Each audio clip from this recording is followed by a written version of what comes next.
Welcome to In the Picture, Portraying the Artist. The main theme is the representation of artists in the 19th century, by themselves and by their friends.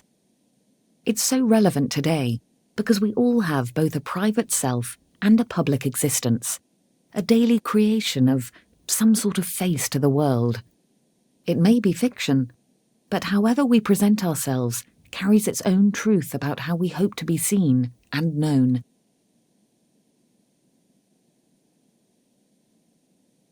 This section has the theme of the image of the artist. Is this public face something that artists consciously construct or reveal? And what do these paintings show about how their artist friends thought about them? What I'm passionate about is the modern portrait. I would like to do portraits which would look like apparitions to people a century later.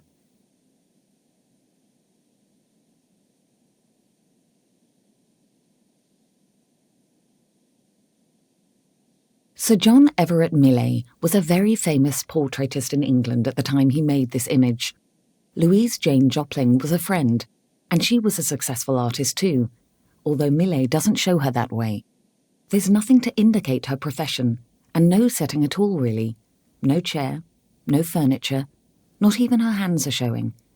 The focus seems to be on her facial expression and her dress. The portrait was Millais' gift to Joplin's son, who was his godson. In her memoirs, she described this portrait as a collaboration between the artists, writing, "We had great discussions as to what I should wear. I had at that time a dress that was universally admired. It was black with coloured flowers embroidered on it. Our subject of conversation during modelling was something that made me feel very indignant. No doubt the face is better than a sugary sweet expression."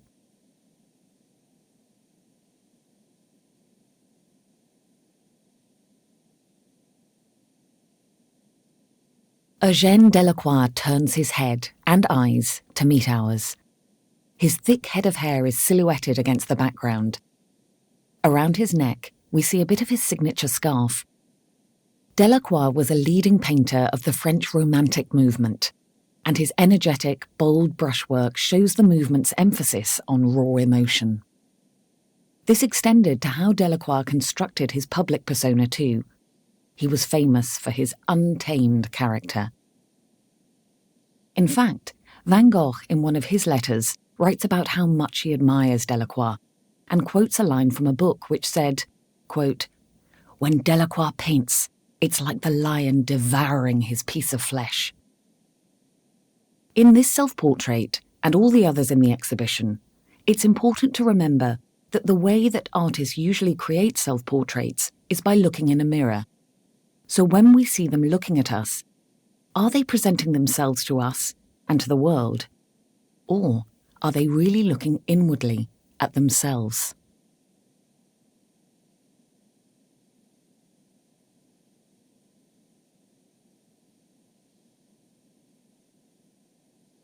It's an unusual pose for a self-portrait, with a raised arm to shield her eyes from the light.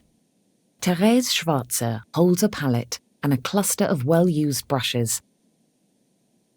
Her scarf is boldly painted with such energized strokes. In the shadow, we see she's wearing spectacles.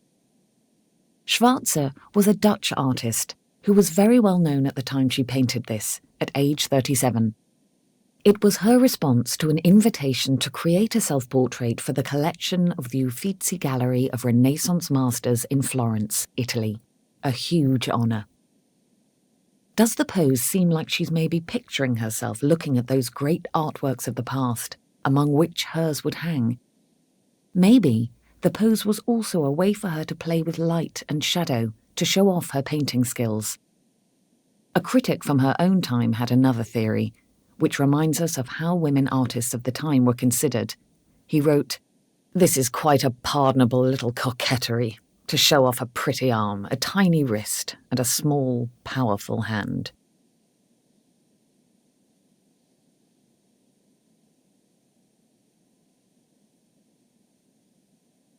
There must have been a chill in Van Gogh's studio. He's wearing a heavy coat and a warm hat, indoors. Unlike most of Vincent's self-portraits, in which he used his own image to experiment with colour and style, this one shows a specific moment in time. He's in Arles, in the south of France. That white cloth on the side of his head is a bandage over his severed ear. He cut it off during an episode of mental breakdown after an argument with the artist Paul Gauguin. Now, Vincent has returned from a stay in the Arles hospital. It's January. The hat surely provided comfort to his wound. His eyes and cheeks look sunken, but he seems stoic, determined. He's begun to sketch out something on the canvas that's on the easel behind him. Just to the side of his head is a Japanese print. He's pinned it to his studio wall to inspire him. The thick black outlines in the print are how he paints himself too. It's like an encouraging note to himself, to work again.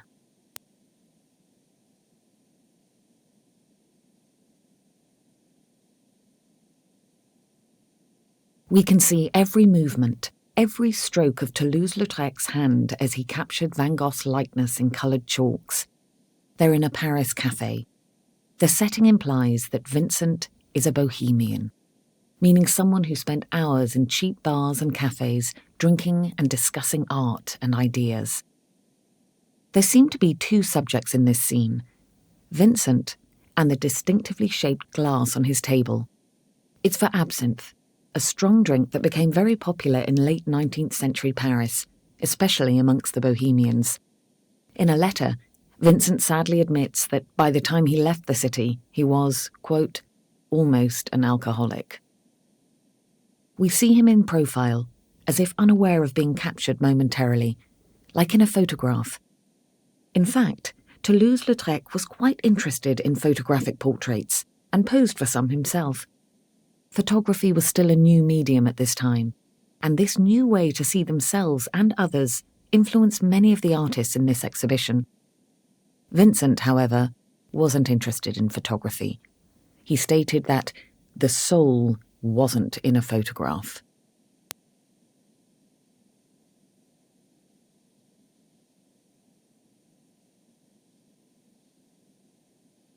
Edgar Degas creates this portrait to look unposed, like a fleeting moment.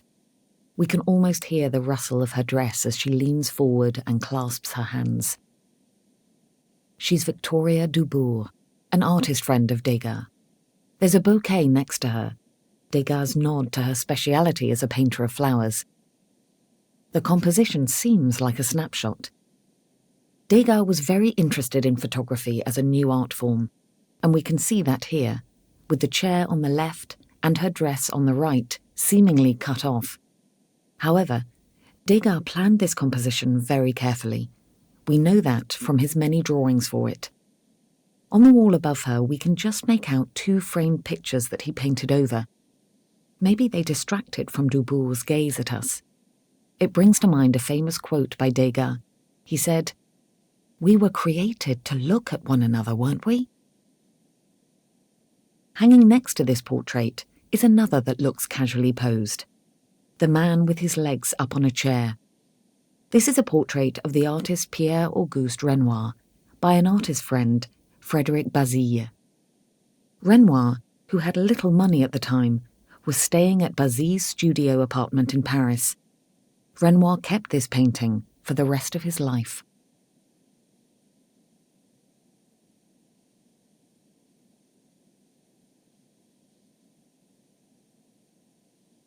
What does it feel like to live in an aging body? Hellena Beck is 53 years old in this painting. She made self-portraits throughout her life. Behind her are paintbrushes in a red pot. The brilliant colour is across her head too, from ear to ear, linking the face she shows to the world with her tools. Beck is a national icon in Finland. After early success, living abroad and then in Helsinki, she abandoned city life to live in the Finnish countryside for her health and to concentrate on her work. She produced raw and radical works like this one in those years, when she also painted her mother and other local women. This painting was her response to the Finnish Art Society commissioning her self-portrait. It felt like a triumph. Note the confident tilt of her chin and her raised eyebrows.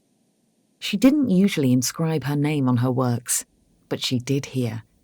We can feel her hand at work, partially scraping her name away. She called this her tombstone inscription.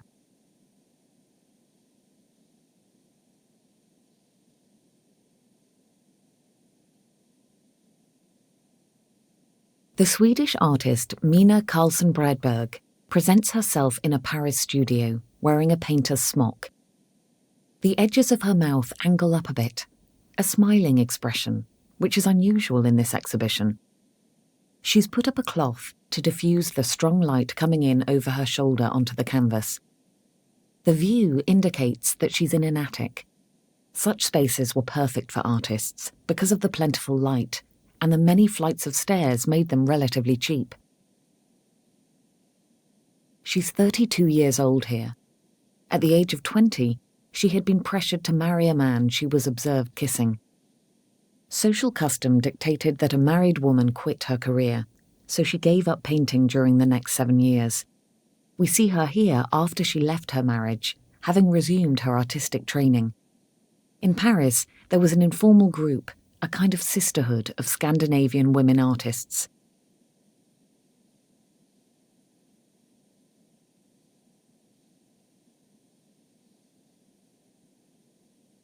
Instead of looking out towards us, Leonce Pliart looks downwards in this self-portrait. It's a watercolour in very muted shades. The strongest colour is on the bentwood chair, whose curving form contrasts with all the squares. Many of them are mirrors, and there's a sense of infinite reflection behind him. Pliart was a Belgian artist who focused on complex self-portraits during this period of his life. They often included ghostly apparitions, as here. He suffered from anxiety and insomnia. To calm his nerves, he would take long nighttime walks. Unlike so many of the works in this section of the exhibition, of artists at work, we get a sense of him during the night. Some of the dark squares are windows. Harsh lighting comes in from above, not natural light. As he looks at the work on his easel, his eyes are in shadow. Is he perhaps also looking inwards, at his own anxious mind?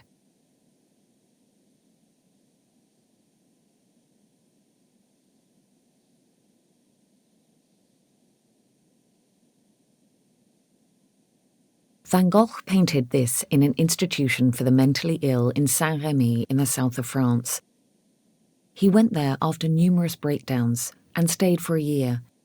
During that time, he usually only worked in the periods when he was feeling better. But here, we can see he's not feeling well. He shows us that in his expression, his sunken, downturned mouth and wary eyes, and in the thick and coarse brush marks. It's as if the very air around him is pressing down upon him. In a letter from the institution, Vincent wrote that he felt so fragile, thin, pale as a devil. Vincent painted this around the same time as the self-portrait. While he was in the asylum, he had with him some copies of paintings he admired. He created this after an image by the artist Delacroix. It shows the Virgin Mary mourning the dead Christ after the crucifixion. It's interesting that Vincent gives Christ reddish-coloured hair and beard. It's tempting to see this as Vincent's reference to his own suffering.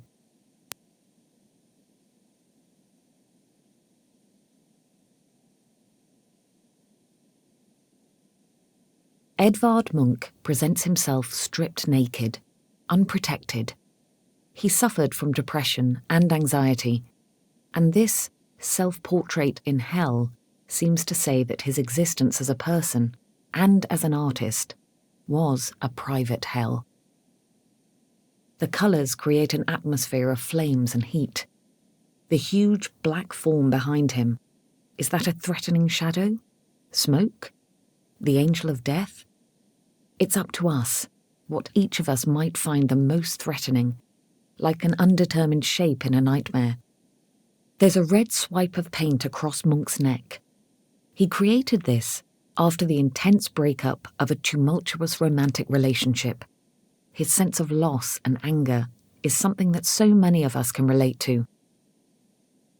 He doesn't show himself as a helpless victim, however. He's standing upright, with his shoulders back. One of his hands seems to be leaning on some sort of surface, like a table. It's a pose that's reminiscent of an official portrait. Maybe he's showing us that he is still strong and in control. In the self-portrait, he dares us to confront his psychological hell, his demons, and by extension, ours.